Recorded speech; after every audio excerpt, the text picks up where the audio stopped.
All right, good day and good evening, ladies and gentlemen. Welcome back to another Live the Fuel show. So today, I'm excited because we're bringing on, as always, yet another new guest co-host.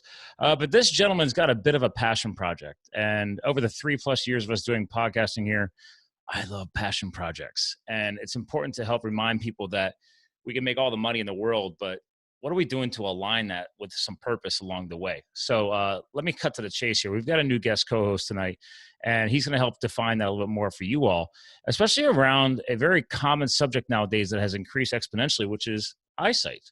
And we might discuss today a little bit more about why your eyes actually may not be broken, and maybe you're not actually tied to an illness that a lot of us are just falling back on. So let me give you a quick more about this guy. He's a pretty passionate advocate, obviously, for eye health, with a unique perspective, though.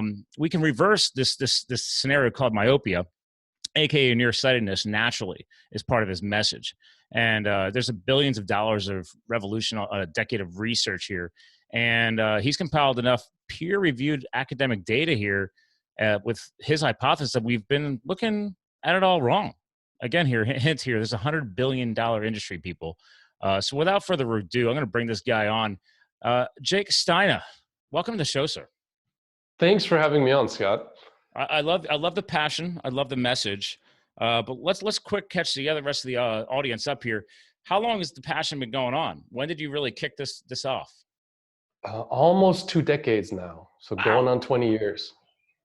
That's commitment. I love that. Yeah, and it's mostly just, it wasn't intentional. I just started out as a little side hobby, and then more people got involved, and people keep asking questions, and it's mostly been growing based on other people being curious, or optometrists hating on me and saying terrible things, and then it's just frustration that keeps me going. But well, I guess and nowadays, if you can find any excuse to keep going on a positive project, we can use that one too, right? So. Yeah, for sure. And it is super positive. And especially now, like us having this conversation and the internet becoming what it is, it's, I think, a huge opportunity for all of us to learn more about things that are outside of the kind of corporate message. Yeah, and obviously you got a personal touch on this story too, not just for the fact that you've been going at it for 20 years, but obviously you had yourself your own vision impact here that obviously impacted your professional lifestyle, correct? Yeah, I used to have -5 diopter high myopia. And for people that are not familiar with the numbers, that's basically my glasses were super thick. And if I put my glasses down and I would forget where they were, I'd never find them again. Wow. So that was my personal starting point. That's pretty bad. I mean, I thought I was complaining when I had surgery, the LASIK surgery done because I couldn't see far away. I could see fine up front.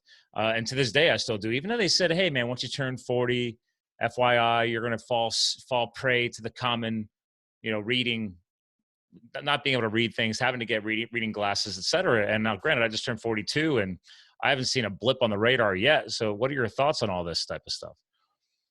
What you're talking about is presbyopia. The lens hardens in the front of your eye as we get older.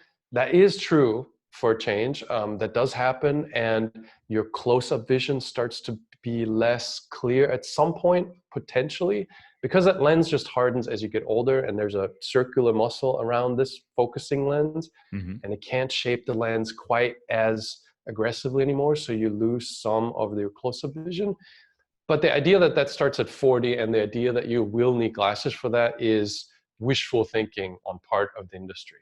Like, I'm getting closer to 50 and I don't need them. And most people I know that are also working on the eyesight and they're active involved in the eyesight never need reading glasses. Well, it's interesting because I forget how long ago, probably almost 6 months ago, I had somebody on this show. And then they said, oh, you got to go listen to this other episode on some other show. And I went and listened to that podcast. And I don't know if it was you or was connecting on this subject, but I remember somebody talking like, oh, man, dude, I learned there's all kinds of eye exercises that could help literally strengthen your eye like a muscle. And I said, huh. Now, I wonder if this is going to be something a little bit about what Jake and I are going to talk about tonight, or what are your thoughts on the eye exercises? The reality, I think, is while some of that may have some benefit in a practical sense, it's not very applicable because most of your eyesight related issues or benefits are based on habits. right? Like, for example, a real bad habit is looking at your screen for 5 hours or watching Netflix at like iPad distance, I'm with you. for a weekend. Like, those are the problems. And an exercise is like, it's meant to fix a thing that you shouldn't really be doing in the first place. So I'm not a huge eye exercise fan. Okay. Oh, I like your well Yeah. here. So you're saying, wait a minute, you guys are trying to strengthen something because you're doing something else wrong. Whereas a lot of people Correct. say, oh, you have a weakness in this area, you should go exercise it to make you stronger in that area. What you're saying is actually we should be talking about just avoiding everything that's triggering that to begin with, correct? Yeah, there is no weakness. There's Mm. absolutely no weakness. The only thing that goes on with our eyesight is strain. So it's the opposite of weakness. The muscle, that focusing muscle we just kind of touched on, Yeah. is tight when you're looking at your iPad or your phone. Like, it's shaping the lens in your eye for close up. Okay. And all that ongoing tightening of that muscle that's not really as intended by nature is causing strain and is causing a spasm, which is causing the beginning of myopia. So when people talk about the eye being weak, it's actually the opposite. Is we're overstraining the eye by continually looking at screens and books and stuff all day long. Now that strain that you're talking about obviously then gets, what I'm hearing, locked in, right? Like kind of locked in and becomes a long-term impairment, really, right? You basically Yeah, overworked it so much that it reached yeah, a and point of exhaustion. yeah, that's basically true. So Hmm. the muscle, the muscle's called, the muscle's called ciliary muscle. It's a focusing muscle, right? You have the lens in your eye, and the lens reshapes kind of like a camera lens, but it's a flexible lens. And the muscle tightens as you look at something up closer. The whole thing is designed to be fluidly in motion most of the time. Like, if Hmm. you think of a natural environment, you look at something up close, but you're not staring at it at that exact distance for hours and hours. So what Okay. happens, that muscle not being used as intended, right? Like, it's just fixed in this one strenuous spot, doesn't completely relax.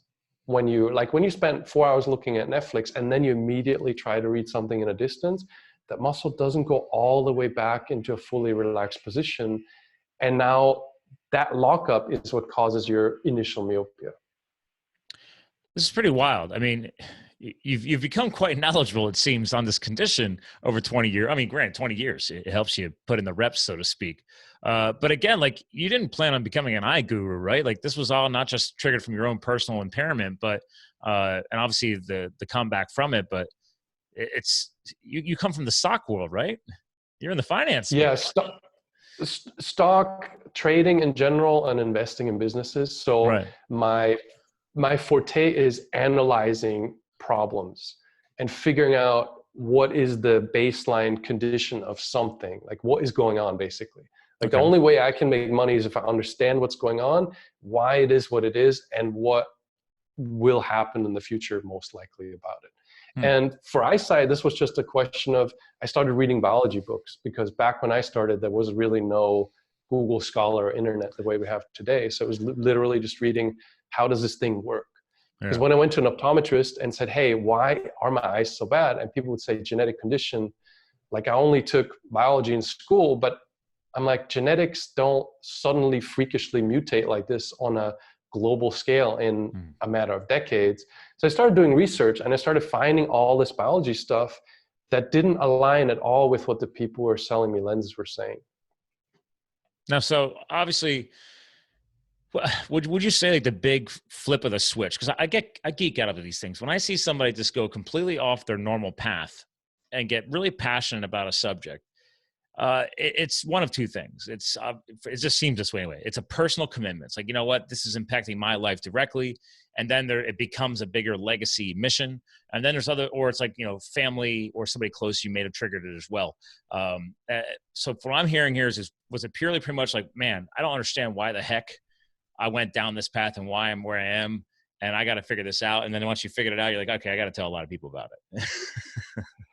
Well, there's two pieces, and that's a really good analysis. Actually, people don't really think about that. But yeah, I got a strange so brain. yeah, in my teens, I was a very active swimmer. I was in the German national championships. I loved swimming, and my vision was getting worse to the point where it was really, really difficult to go to swim competitions because I just couldn't see anything. right? Mm. And back then, like the goggles with the built-in correction weren't really popular at all.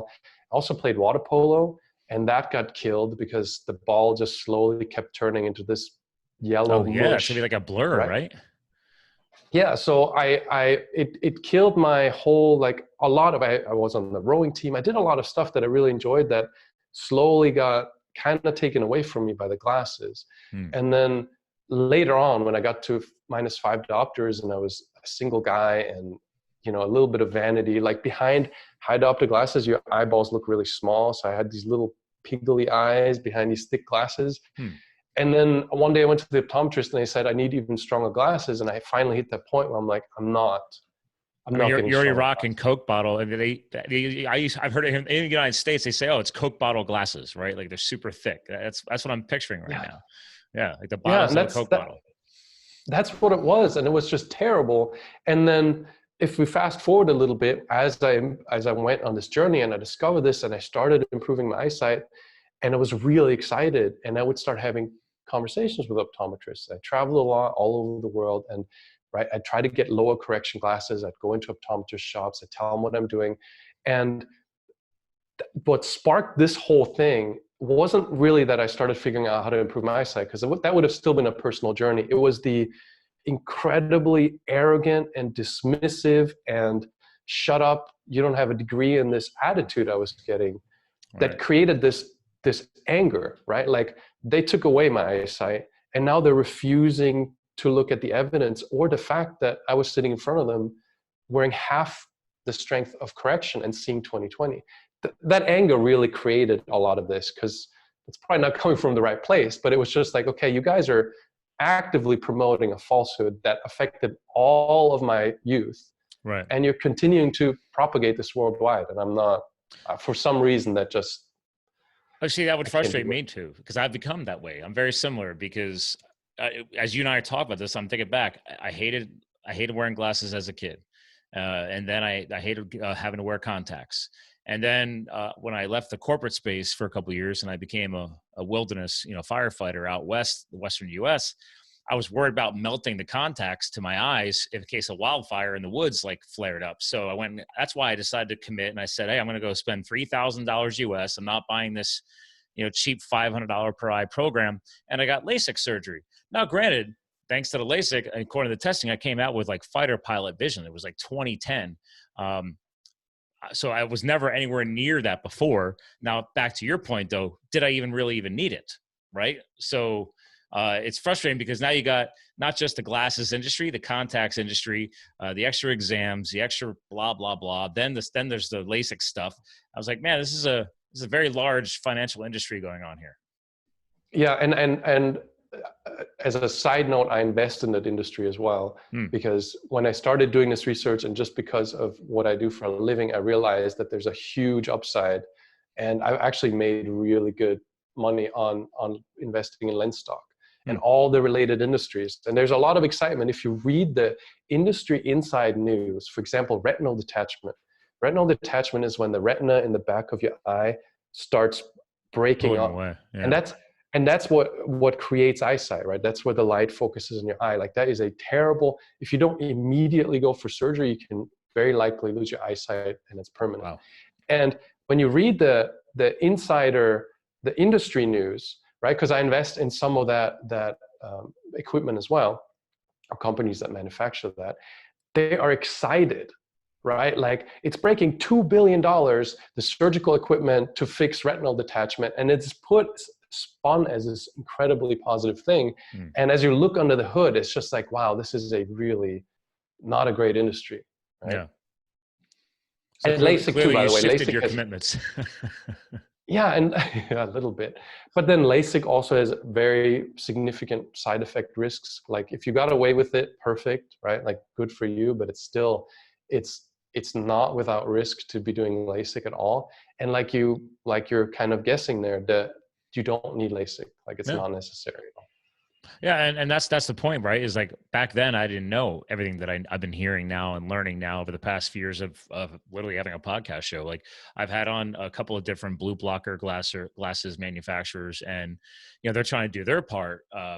I mean, maybe you could tie that together, but obviously I know the impacts of, I have 3 monitors in front of me here.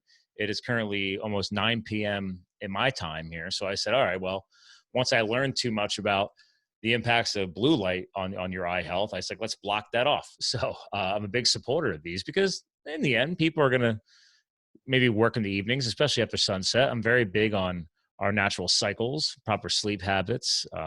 I'm sure you could talk to all of that. What are your thoughts? Do you ever talk to people about the impacts of blue light as well? I really don't. And it's a valid topic. It's not my topic. Okay. I'm more of the guy who says, okay, for example, right? Like Coke. Coke's not good. Coca-Cola, right? Oh, Coca-Cola is yeah. not good for you. No. But then they come up, Coca-Cola is not good for you, period. But for the maker of these products, that's not a valid option. So they say, we made Coke Zero, right? Or we made low-fat pizza, or we made this, or we made that, when the product is the problem. And I'm the one, I say the screen is the problem, right? Blue light's certainly not a good thing, but altogether less screen would fix the issue more effectively than trying to find one part of what's not good about the screen and trying to eliminate that, which then makes people feel better. And they're like, if I throw on these glasses, I can watch Netflix for the next 5 hours. Oh, I thank you. Good point. I don't support that. I agree. I put them on, just want to do this quick, and then I'm unplugging. All this gets shut down after you and I are done tonight. Actually, a great influencer that started awakening me to this is, are you familiar with, I like to say, the great Dr. Jack Cruz with a K? Yes. So he's the one that said, listen, I mean, blue blockers aside, he said, because I had him on video like you and I are doing now, and he said, listen, Scott, just so you know, like I'm slowly, killing myself just doing this. He's like, and you are too. And I said, why do you say that? And he said, well, this is beyond just the blue light. He said, but the fact is you have a lot of technology. You are overworking the eye. He's like, you're negatively impacting your cellular health down to the mitochondrial level, and the mitochondria are the, power plants of the cells. So again, that's his subject. So there's so many different, the good thing is this, there's so many people who have picked a certain niche around eye health. We all agree there's something wrong. So what is your pure message here? Like, obviously I know you got a lot of tips that you share to people as well, but how do you differentiate yourself on your message? So my main thing is the idea of wearing glasses, contact lenses, LASIK, none of those things are necessary. Mm-hmm. And I'm a guy who works in front of a computer a lot, right? Like stock trading is not exactly screen unfriendly. That's true. I spend a lot of time, not cool, not great.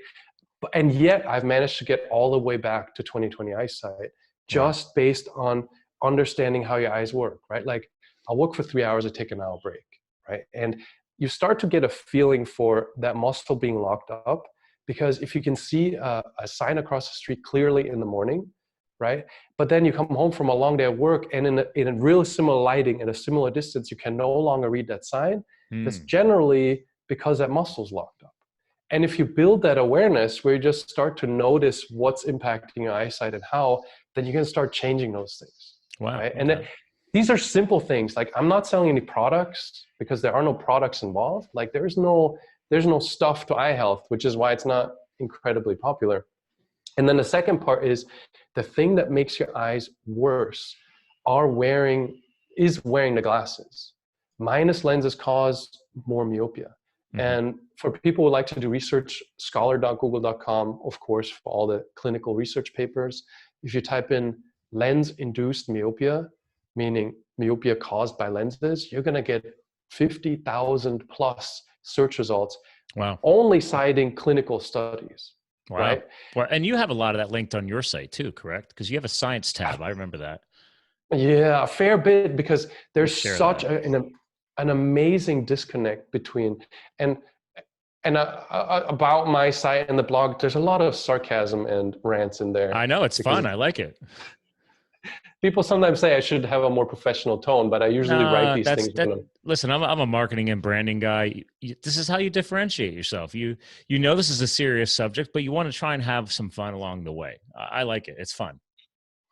When I genuinely write these things when I'm feeling emotional about what's going on. Yeah. Because there's retail optometry on one side, the business is selling glasses, and then almost all of the science that I quote is from optometry and ophthalmology clinical journals.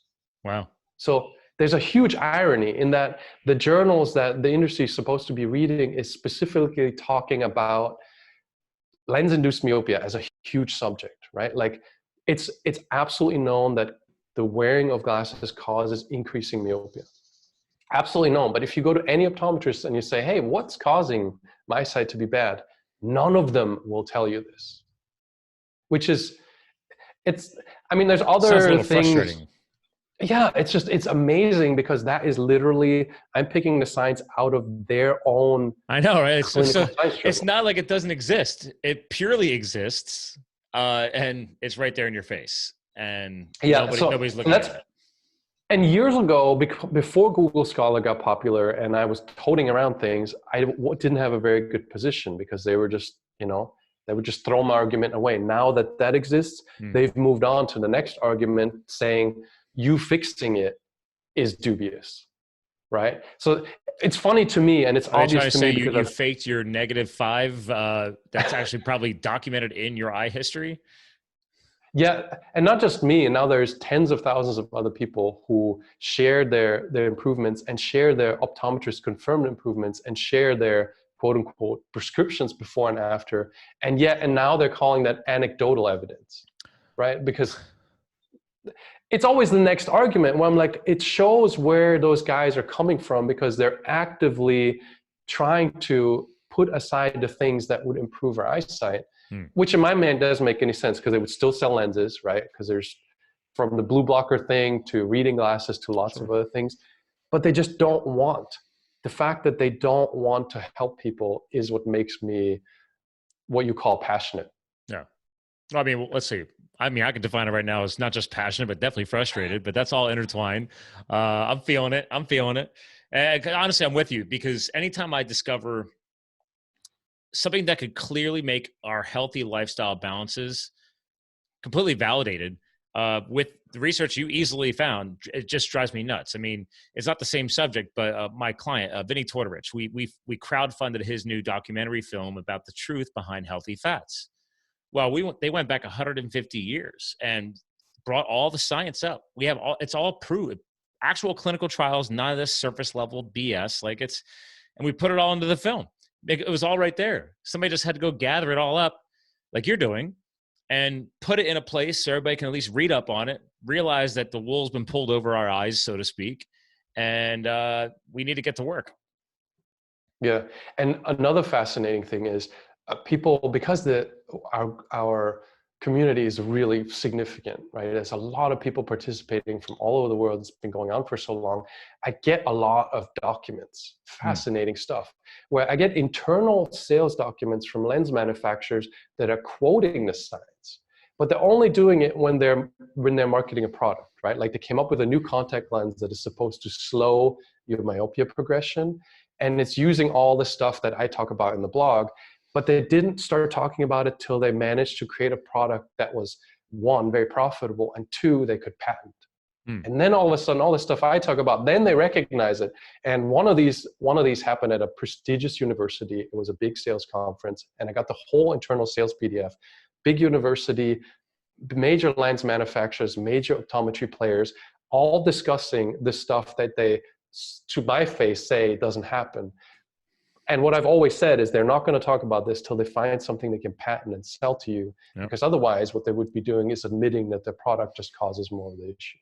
Oh yeah. If anytime you can come forth and finally be honest, but then create a spin-off financial gain from that, game on. It's like the cigarette companies, right? Like they here in the US, they pay for their own anti-cigarette smoking campaigns.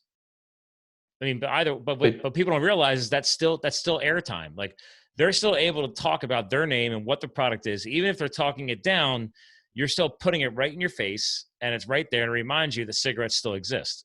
So even if they're saying amazing. don't do it, That's amazing. That's right? So it's amazing. like, come on, guys. Like, yeah, you're saying don't smoke, but you just paid millions of dollars for airtime to put that up there. Don't tell me you don't have a benefit from that, and don't tell me you don't own, stakes in a nicotine gum company or anti-smoking drug influence. Because to your point, right? There's all kinds of spinoffs on that. Yeah, it is, and now just for a little bit of because a lot of people don't care about the eyesight and myopia because they're like, I can put on contact lenses, I can get LASIK, I don't need to take this long, complicated road. It's not long, complicated, but I don't need to research other stuff.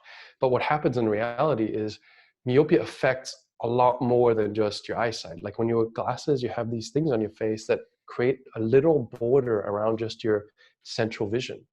And your peripheral vision is all cut off, right? So when you start noticing people who wear glasses, specific glasses versus people who wear contact lenses or don't need glasses, their body posture tends to be different, right? Because they have to stay, they have to move the neck instead of moving the eyes because they need to stay focused on the central part of the lens. Only the center part of the lens gives you clear vision. So literally like their neck mobility gets reprogrammed.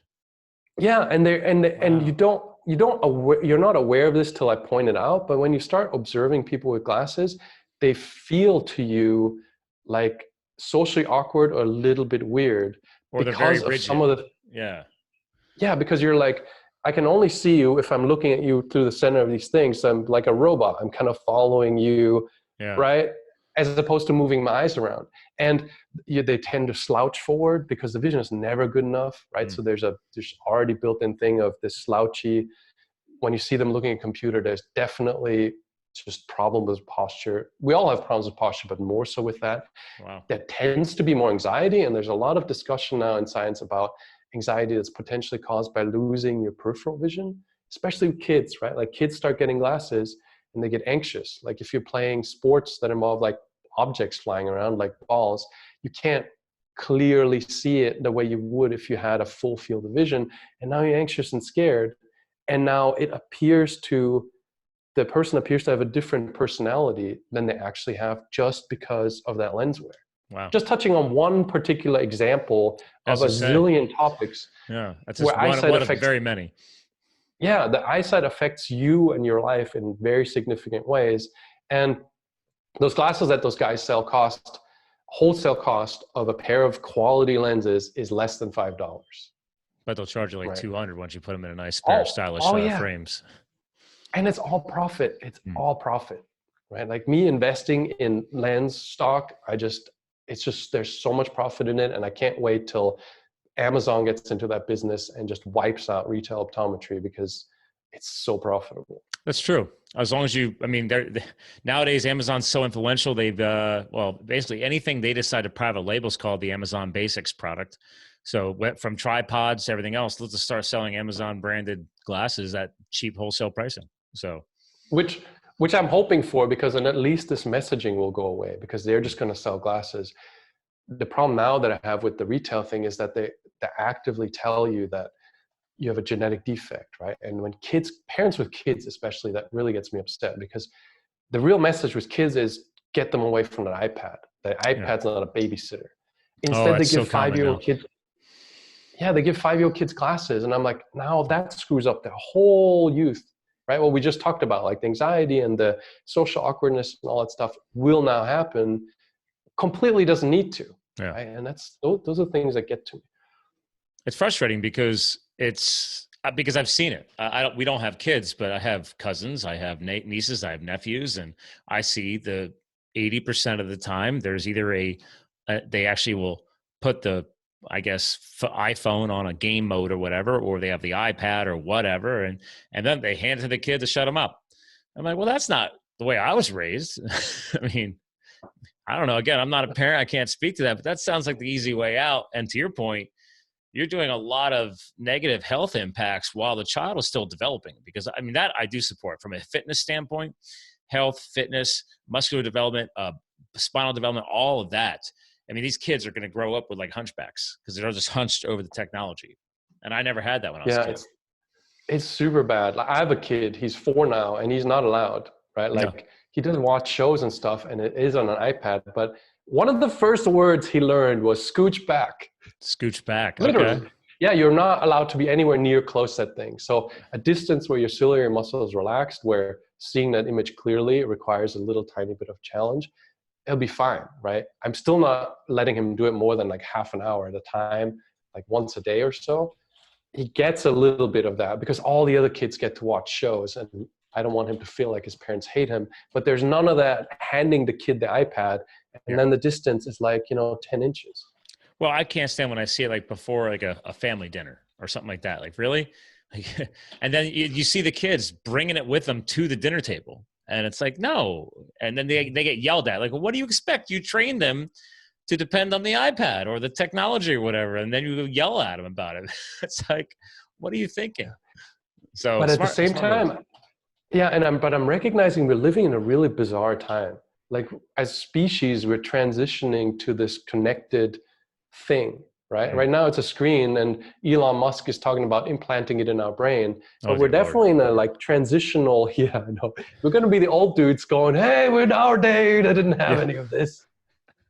I'll give you that. Oh God, there was a good movie where Clint Eastwood played like the grouchy old man on the front porch. The grouchy old man in the neighborhood. Like, yeah, when I was your age, this is how we did it. But honestly, like, that's the sad part is I see this with health and nutrition, right? We talk heavily on this show about healthy fats and improving people's nutrition and the impacts of the pharmaceutical industry. And really, this totally aligns with our pharmaceutical industry and their influence on medical care, because the same thing happens with a basic MD doctor. Is they're being trained by these drug companies and insurance companies now to say, oh, you got 10 minutes to see that patient.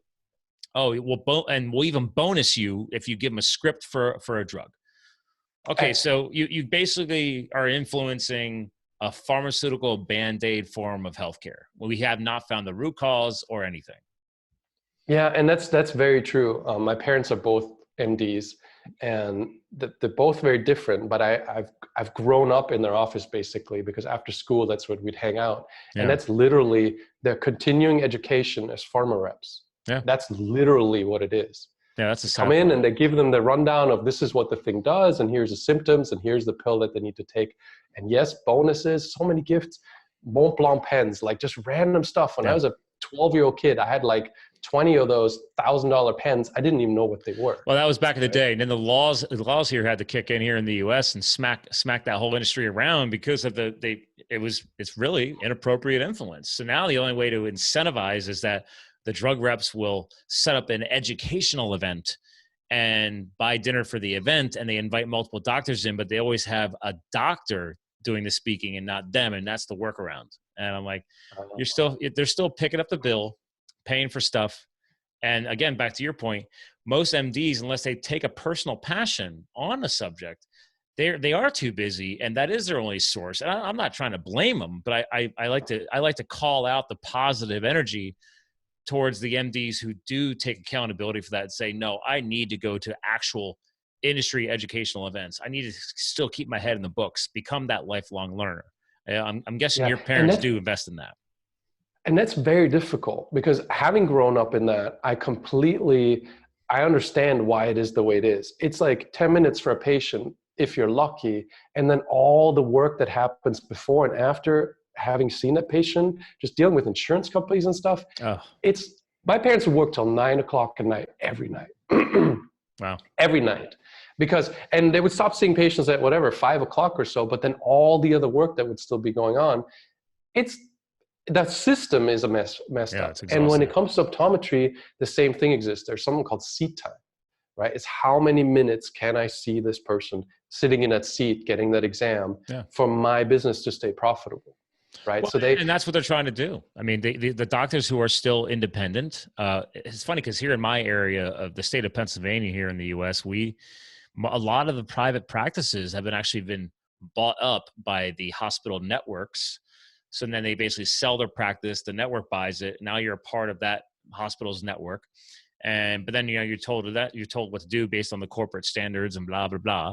And then back to the eye doctor world, just like my dentist, that they're still very privatized. They are still very independent. But to your point, they're entrepreneurs. They're still trying to keep a roof over their employee's head while keeping the roof over their home head.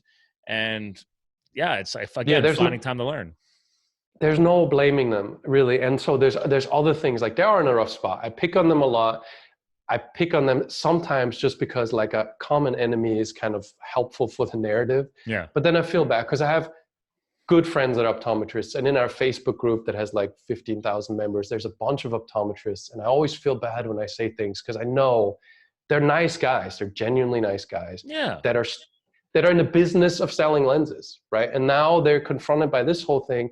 And for example, there's an optometrist friend of mine in Hong Kong who figured this out, right, independently from us, because I didn't invent this, right? I just looked at the evidence that was already there. He did the same thing. He figured this out, and he started helping parents and their kids reverse myopia. A licensed optometrist in Hong Kong, great guy. Wow. What happened is he did this for a while, and his practice got pretty successful. And then some of his peers got jealous, and they went to the optometry board and they said, "Have you heard what this guy says? He says myopia is reversible." And then the optometry board went to this guy and said, "We're going to take your license away and you're never going to practice again."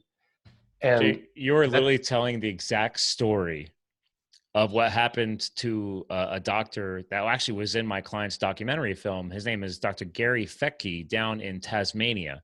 And the health board that oversees Tasmania and Australia, other doctors, a dietitian submitted him to the board because he was a orthopedist surgeon. So his job, so he got tired of seeing diabetic patients losing feet and limbs because their diabetes had gotten so bad, when he knew that, listen, guys, cut back on your sugars and grains in your nutritional programming, and you might be able to prevent this from happening. I might not have to cut your foot off. And he hated doing that. Well, he made that his new mission in his practice, and he started getting people healthy. And then somebody basically told the board that, well, hey, you've got a doctor down here trying to talk nutrition, and that's not what they're trained to talk about. So that goes against the standards. So they did take his license away. And now this past year, after his wife made a huge online campaign, his fans, his followers, a lot of people came behind him. And then this past year, they came back and reversed their decision and gave him his license back, and he's back practicing. But it's been many years of his struggle dealing with that. yeah. So it goes back to your point. There's a lot of power here, man. There's a lot of power. And again, it's understandable because they're trying to enforce a standard that they believe is the right standard. And we need order rather than chaos, right? Yeah. And these things move slowly. Like, I understand the counterpoint. I'm not a conspiracy theorist guy. I get why this is happening.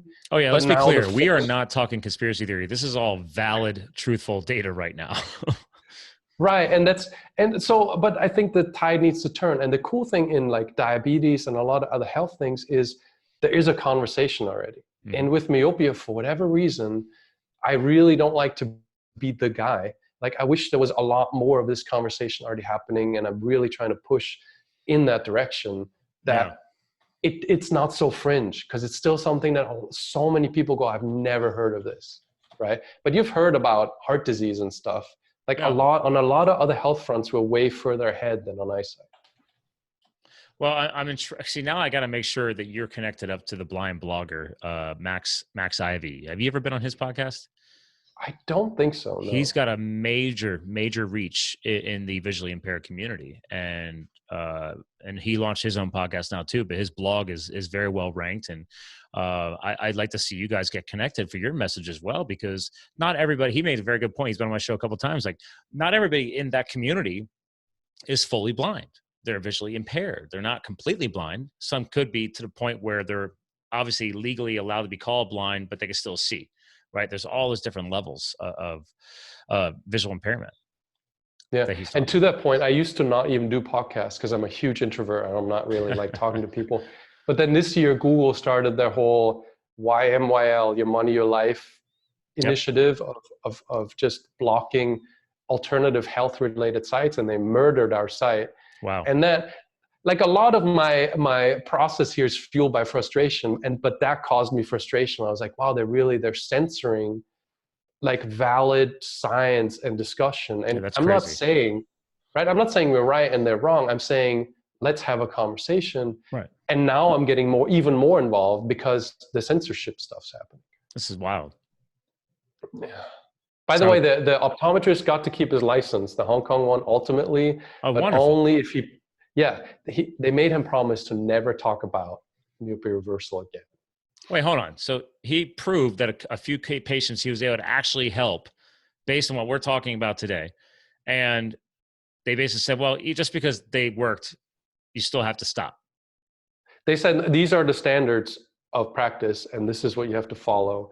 And if you ever talk about this again, then for real, no license. But to your point, it's all public documented data in their medical journals.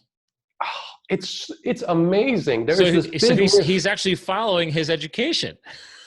It's like, what? Yeah, it's and again, like I said, like if there was a little bit more awareness, because my only goal is to say, if you go to the optometrist, you realize you're making a choice. Like you're going to McDonald's, you're making a choice, right? Like, own your decisions. Own your decisions. You know? Right. Yeah. And if you want to wear glasses, if you're like, I'm addicted to my screen, I love my screen, I don't care about my distance vision, by all means. But right now, there isn't this, right? Like on the cigarette box, it says this is not good for you, right? Like if on the glasses, warning. Yeah. Right. Yeah. If on the glasses it said just something like, hey, you know, this may cause more myopia according to clinical science, I'd already be happy. It's just right now the narrative is you're genetically broken. Shut up. This thing costs $300 because it's a prescription, even though I only paid $5 for it. And you're going to have this for life. Like that's the part where I'm like, okay, that's not right. That's how I spent my youth. I didn't need to. If somebody would have told me that back then, I would have put books down, right? I would have spent more time outside. I would have practiced challenging my eyesight, and I would have had a totally different experience than I did. Well, let's dig into a little more of that, because we got about 10 minutes left to our slot, and I want to make sure we got, obviously, I'm guessing you got some powerful tips for us, but lessons learned from what you learned since your youth and how to reverse yourself back to 2020. So clearly, did this all come out of that same research, or did you discover this through your own self-practice? I discovered most of it from my own self-practice, and this is where things kind of, the paths separate. What causes myopia is completely well known, and the fact that the treatment contributes a lot to it is completely well known. Like that's not an argument, even though it still is today. My approach to reversing it is entirely left field stuff. There is a fair bit of evidence of why it's working. Like your eyeball elongates as your myopia gets worse. And the reason that happens is when you put the lens in front of your eye, that the eyeball has a mechanism built in to adjust its length to give you great vision, because it's a biological. Are we talking about astigmatism? No, it's the whole eyeball. The eyeball's length adjusts. Because I know about that whole narrowing and that football effect, you know, and that's what made me think of astigmatism. Because I never had one, and then I developed one, and I'm like, wonder why I'm developing this. Yeah, and that's part of it. Like when the eyeball elongates, you start developing other issues like astigmatism. But mainly the eyeball elongating it's adjusting. And it can also shorten. Like the ball elongates and shortens to give you, so the light focuses correctly on the retina throughout your life, right? And biologically, we're always slightly adjusting. And the eyeball has a really interesting mechanism that allows it to continue adjusting. Now, when you put that minus lens in front of the eye, you're moving the light back further in the eye. I'm shortening this a lot. Sure. But basically, you're telling this eye's mechanism that it's too short. And now it starts to elongate because of the lens in front of it, right? So the thing that's fixing your eyesight temporarily is causing more myopia in a perfectly healthy eye that's adjusting to what it perceives as it's the wrong size. So basically, the glasses are teaching a negative impact on what your refractive state should be. Am I saying that right? Correct. Okay. Yeah, exactly. And the eye is completely fine. Like it's not broken. You don't have an illness. You don't have a condition. The eye is just going, wow, I'm too short, based on that stimulus. Now, axial elongation, also not a debate. What I'm saying is the eyeball will also shorten if you reverse that stimulus. So if you start wearing glasses that are slightly less strong than you need, just slightly, like instead of seeing 20/20, you'll see 20/30, and you'll challenge your eyesight a little bit, right? That the eyeball will eventually shorten because it works the same exact way when it elongates. Now, there is some clinical science that supports that the eyeball adjusts in both directions. But the way we are doing this, that's when it becomes like a thing where we don't have a clinical study. Right. We don't have 100 people in a room measuring the axial length this year, next year, the year after. I don't have the funds for it. Well, you probably have a whole lot of N1 experiments like yourself, right? A ton. Yeah. We're talking tens of thousands. Well, and I have their data of their improvement reports, right? Like we have a structured program where everybody follows the same steps, and then they input voluntarily, of course, all the data, where they started out with glasses, how much time they spend in front of screens, how far they can see clearly. And I have a ton of that data. It was validated by research as mechanistic data that we can use for our study in the future. I haven't made it to that point because I'm still here at step one where people aren't even aware what's going on. So are they submitting it through, because I noticed that your myopia.org site has like a student login. Is that like happening in the back end of that site and you're gathering the data there? Correct. And that's a small subgroup. Like 99% of people are just using the front end stuff here that is generally available. Most of the improvement reports that you're finding like in the Facebook group and on the site are just from people just using the stuff without following these steps. But a subgroup is, and that allows me to collect this data. But still, as where we're standing today, I'm completely conceding if somebody says you don't have the clinical evidence that your approach is effective, I would say that that's true. Okay. And thank you for that honesty and transparency. I think nowadays it's important to be in the forefront of that and say, listen, guys, it's not officially clinical, but here's all my data. So you make your own decision. I'm just trying to help share some information here. And sometimes that's how I have to start. I know a lot of people who have done that with, again, back to nutrition and everything else. Like sometimes like, hey, fine, it's not clinical, but I have, thousands of proven N1 experiments that worked. Yeah, and the thing is, and what I recognize is I have limited resources, especially time to be doing this. So the question is, do I do podcasts or do I get a study published, right? And we've gone down that road, and that it turns out like you need to have an author that's been peer reviewed in the past to get through the process. And there's a wink, wink. You need to spend money, obviously, to getting these things. And the ultimate result will be a few people who are picking on me about where is the study will then shut up and find the next thing to pick on me about. Right. But the 99.9% of people who aren't even aware of myopia are not going to be impacted. So my main focus is the awareness building. And when we get to the point, hopefully, when enough people question my credibility because of a study, then I'm totally happy to also do a study. I think you're on the right path. I think obviously if I didn't believe in the power of podcasting, I wouldn't have launched my own show. So because again, you got hundreds of thousands of listeners there, and then you get on more and more shows. So you have to play that law of averages. And that's the beauty of podcasting. This is free content. You're not paying me to come on this show. I'm not paying you to come on the show at all. I'm like, listen, it's a mutual agreement. Like, let's get a positive message out there. Let's get some people educated. So what are some of your big tips? What do you got for us here? What's some of your big hot ones? The biggest thing that causes your eyes to get worse is wearing your distance glasses when you're looking at a screen. So it's called hyperopic defocus. If you go to Google Scholar, the thing that causes your eyeball to elongate, the stimulus is hyperopic defocus, which is when the light hits behind the retina. Okay. So the glasses that you're wearing are meant to correct distance vision, not close up. You can see fine when you take them off, as long as they're not very strong glasses.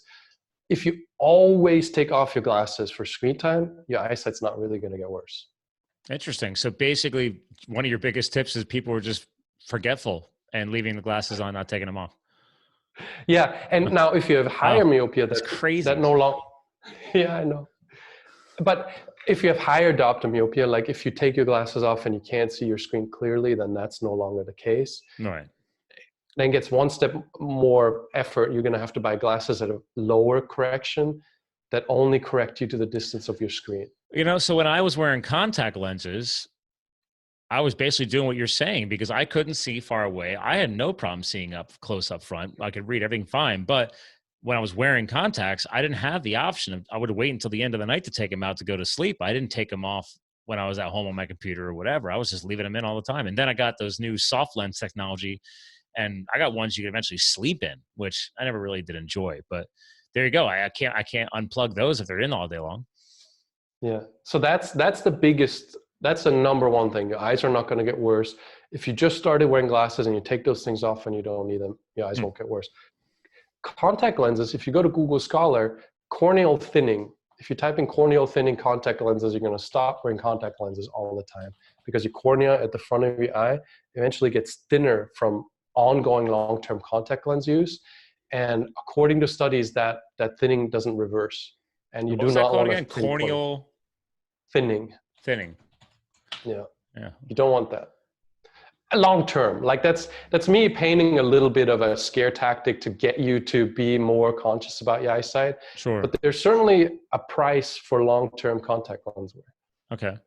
Well, that's interesting because I remember talking about corneal thickness. They tested that to see if I was even eligible to get LASIK. So they had enough material to work with, I guess. Right? Yeah, exactly. And if you wear contact lenses long enough, not for everybody, not in all cases, but there's certainly a trend that contact lenses cause your cornea to get thinner. Oh, it creates a dependency.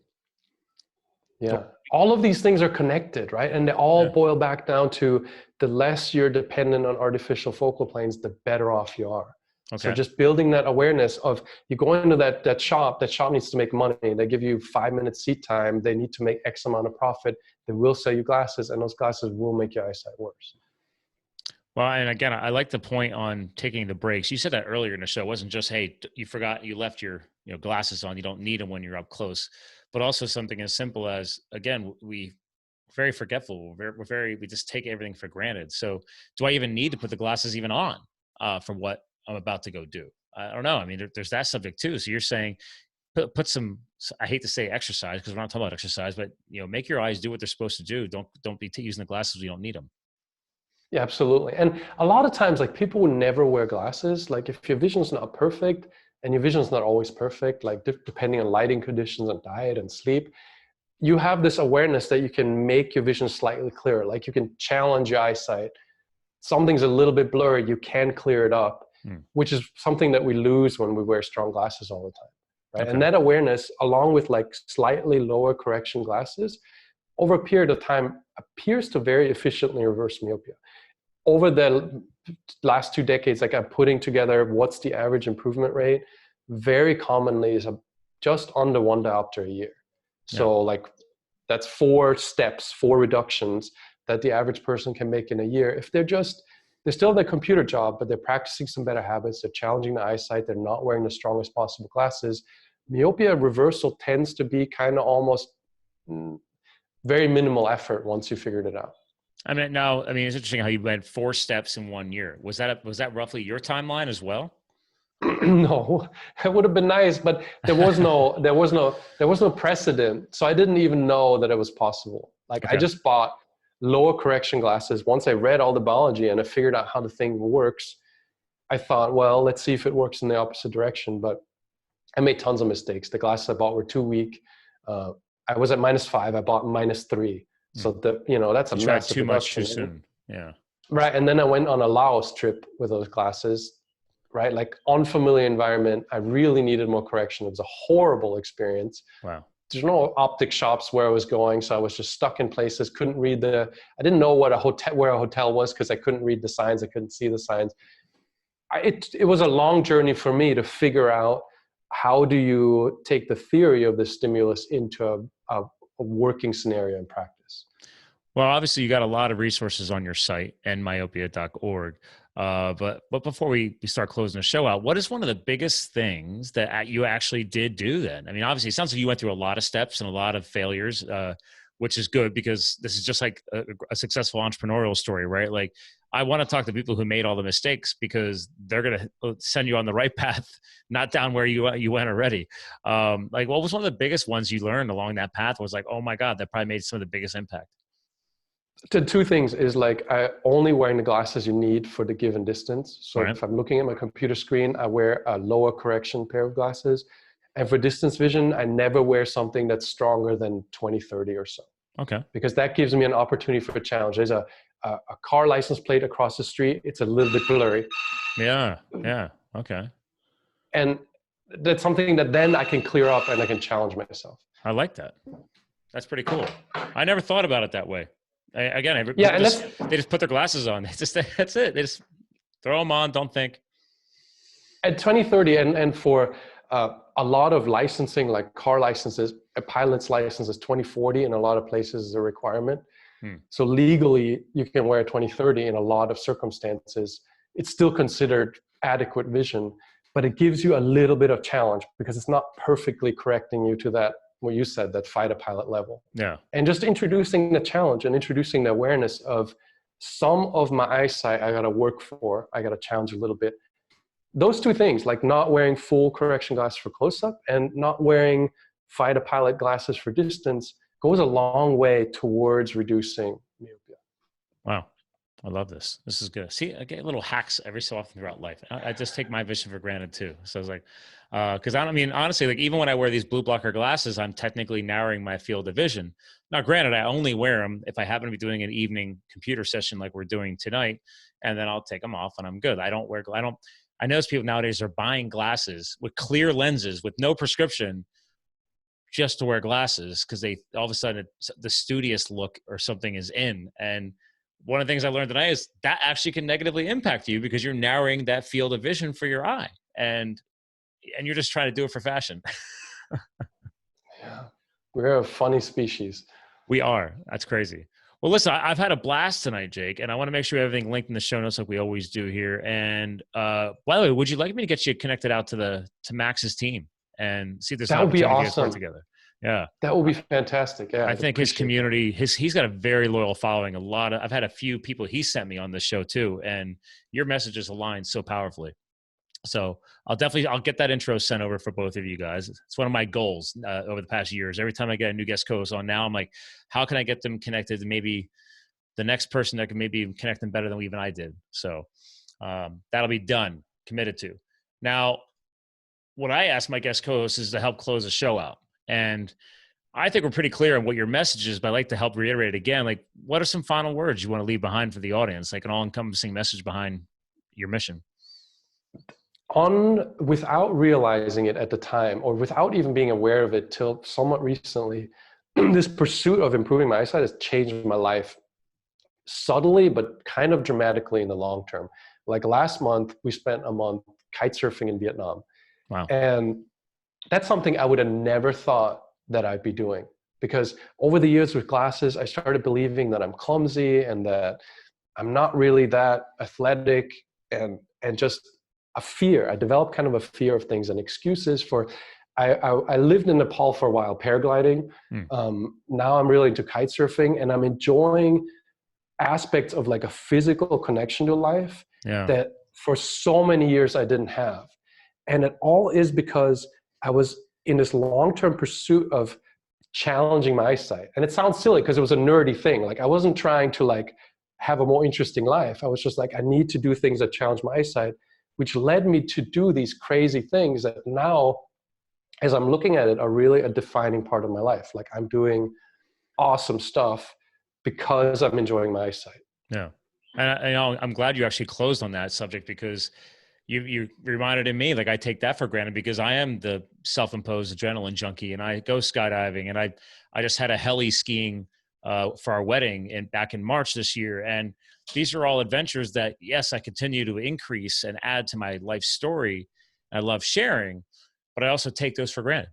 You know, I have the vision that does allow me to do these things. And there's a lot of people that could also be taking advantage of this, like yourself, just by correcting the vision and learning from what you've learned.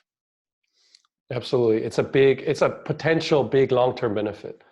Yeah. I love it. This is a great message. Well, listen, hang tight. I want to give you a proper goodbye off the air. Jake, thank you again for your time. Ladies and gentlemen, end myopia.org. Check it out. We screen shared it a couple times during the show for the YouTube watchers. Everything will be linked in the notes as always. But again, ladies and gentlemen, I think I definitely took my vision for granted. He just reminded me of some important tips, and I'm definitely going to be sharing it to some friends and family, because that's the power of podcasting is what's the point of learning the information if you're not sharing it? So please share, ladies and gentlemen. So again, thanks for tuning in. Remember, we're here to fuel your health, your business, your lifestyle. Jake and myopia.org helped us do it today. Remember, ladies and gentlemen, you too can live the fuel, and we'll talk to you guys again soon.